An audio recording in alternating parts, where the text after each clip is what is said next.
Hello, അപ്പോൾ ഞാനിന്ന് എൻ്റെ വീട്ടിലാണ് കേട്ടോ. അപ്പോൾ ഇവിടെ വെക്കുന്ന ഒരു സോയ റെസിപ്പി കണ്ടാലോ. ഞാൻ ഇന്നത് കാണിച്ചു തരാനാണ് വന്നത്. അപ്പോൾ അതേ സോയ വലിയ സോയ ആയിരിക്കണം. അത് നമുക്ക് ഈ കോൺഫ്ലവർ പൊടി, അതേപോലെ തന്നെ കാശ്മീരി ചില്ലി, ഇതൊക്കെ കൂട്ടി ഒന്ന് വറുത്തെടുക്കാം. നമ്മൾ സാധാരണ വറുത്തെടുക്കില്ലേ, അതേപോലെ വറുത്തെടുക്കാം. വറുത്തെടുത്തത് തന്നെ കഴിക്കാൻ നല്ല ടേസ്റ്റാണ് കേട്ടോ.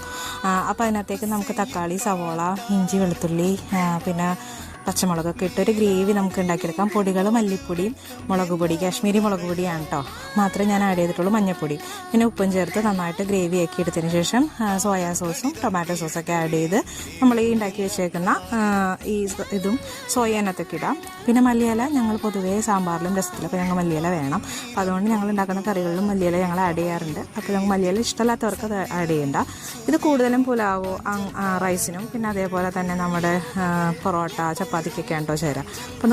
അപ്പോൾ എല്ലാവരും ഒന്ന് ട്രൈ ചെയ്ത് നോക്കൂ കേട്ടോ. അപ്പോൾ ഇത്രയേ ഉള്ളൂ. Bye bye.